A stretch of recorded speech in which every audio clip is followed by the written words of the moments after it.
रात 9 बजे की पहली बड़ी खबर। कांग्रेस ने 7 लोकसभा उम्मीदवारों की नई लिस्ट जारी की है। बिहार के 5 और पंजाब के 2 प्रत्याशियों का ऐलान। कांग्रेस ने बिहार के मुजफ्फरपुर से अजय निषाद को टिकट दिया। महाराजगंज से आकाश सिंह, नीतीश सरकार में मंत्री महेश्वर हजारी के बेटे सन्नी हजारी को समस्तीपुर से उम्मीदवार बनाया। पश्चिमी चंपारण से मदन मोहन तिवारी कांग्रेस के उम्मीदवार। वहीं पंजाब के होशियारपुर से यामिनी गौमर और फरीदकोट से अमरजीत कौर को उम्मीदवार बनाया।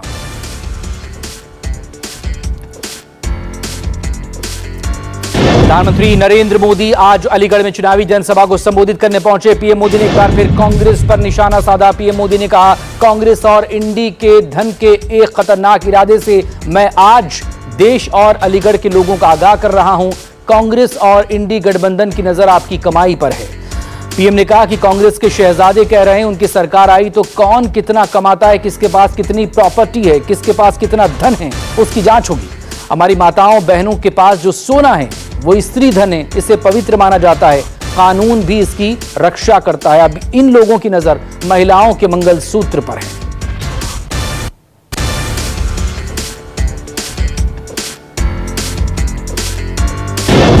पीएम मोदी के बयान पर कांग्रेस के राष्ट्रीय अध्यक्ष मल्लिकार्जुन खड़गे का कहना है कि क्या हर महिला को सालाना 1 लाख रुपए देना मुस्लिम लीग का कार्यक्रम है? युवाओं को नौकरी देना, उन्हें प्रशिक्षण देना और प्रशिक्षण के लिए 1 लाख रुपए देना, क्या यह मुस्लिम लीग का कार्यक्रम है? हमने सबके लिए 25 गारंटी दी, गरीबों के लिए, महिलाओं के लिए, युवाओं के लिए, दलितों के लिए, हमने सबके लिए गारंटी दी है।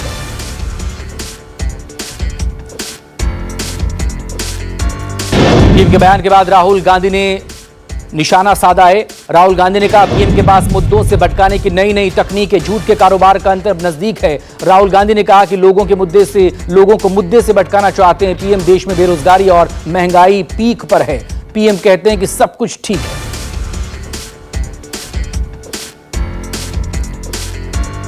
कांग्रेस के वरिष्ठ नेता और राज्यसभा सांसद राजीव शुक्ला ने भी मोदी सरकार को आड़े हाथों लिया।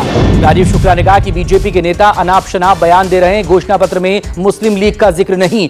कांग्रेस ने इस देश को बनाया है। 2014 से पहले देश जंगल था क्या? राजीव शुक्ला ने कहा, राहुल ठीक कहते हैं, बीजेपी को 200 से भी कम सीटें आएंगी।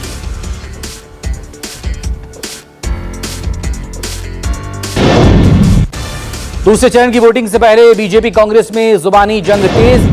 राज्यसभा सांसद कपिल सिब्बल ने पीएम मोदी पर अल्पसंख्यकों के मुद्दे पर निशाना साधा। पीएम की बयानबाजी से लगा कि पहले दौर का चुनाव पक्ष में नहीं रहा। कपिल सिब्बल बोले, पीएम के भाषण से बहुत सारे लोग निराश होंगे। पीएम के भाषण से लगा कि भारत में रहने वाले अल्पसंख्यक घुसपैठिए हैं। ये कैसी राजनीति और संस्कृति है?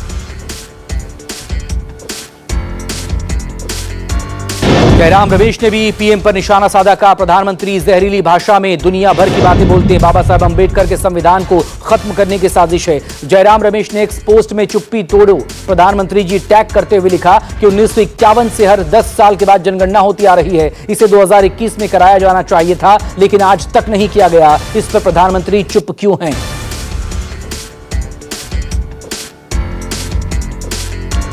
कांग्रेस ने पीएम मोदी के खिलाफ चुनाव आयोग में शिकायत की है। हिंदू मुसलमान वाले बयान पर कांग्रेस ने चुनाव आयोग से प्रधानमंत्री की शिकायत की। कांग्रेस नेता अभिषेक मनु सिंघवी और गुरदीप सप्पल ने चुनाव आयोग को 11 पन्नों का शिकायत पत्र सौंपा। चुनाव आयोग से कांग्रेस ने कार्रवाई की मांग की है। पप्पू यादव के खिलाफ तेजस्वी यादव का बड़ा बयान। कहा, ये इंडिया और एनडीए की लड़ाई, या तो बीमा भारती को चुनो या एनडीए को। तेजस्वी यादव ने कहा, ये एक व्यक्ति का चुनाव नहीं है।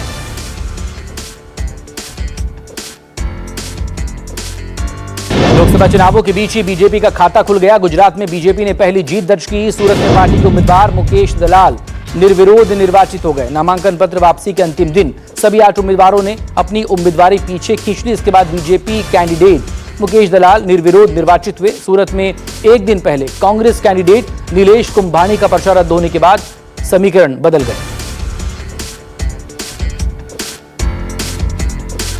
सूरत में बीजेपी उम्मीदवार की निर्विरोध जीत पर राहुल गांधी का पोस्ट। तानाशाह की असली सूरत एक बार फिर देश के सामने है। जनता ने अपना नेता चुनने का अधिकार छीन लेना बाबा साहेब अंबेडकर के संविधान को खत्म करने की तरफ बढ़ाया एक और कदम है। मैं एक बार फिर कह रहा हूं, ये सिर्फ सरकार बनाने का चुनाव नहीं है, ये देश को बचाने का चुनाव है, संविधान की रक्षा का चुनाव है।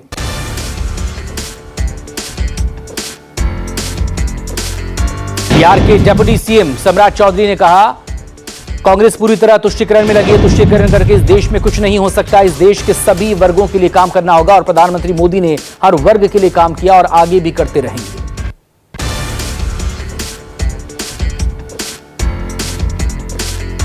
लोकसभा चुनाव को लेकर आज बीजेपी की बैठक। गृह मंत्री अमित शाह चुनाव को लेकर मीटिंग करेंगे। पार्टी के महामंत्री और अन्य वरिष्ठ नेता शामिल होंगे। आगामी चरणों की तैयारियों को लेकर मंथन होगा।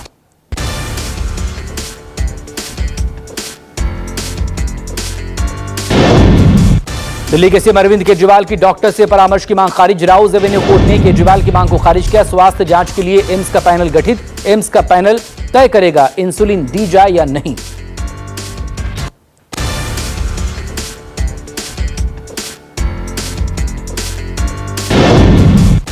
सीएम केजरीवाल की जेल अधीक्षक को चिट्ठी। कहा, तिहाड़ जेल प्रशासन के बयान झूठे। मैं लगातार इंसुलिन की मांग कर रहा हूं। दिन में 250 से 320 के बीच शुगर लेवल होता है।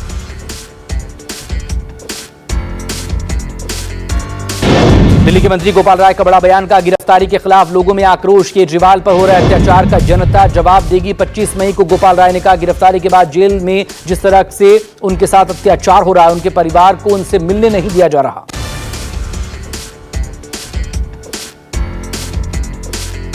दिल्ली सरकार के मंत्री आतिशी ने प्रेस कॉन्फ्रेंस कर सीएम अरविंद केजरीवाल के हेल्थ को लेकर खुलासा किया। कहा, बीजेपी जेल प्रशासन और ईडी का षड्यंत्र चल रहा है। 2 दिन पहले तक जेल प्रशासन सीएम अरविंद केजरीवाल को किसी डायबिटीज एक्सपर्ट से चेकअप नहीं कराया गया।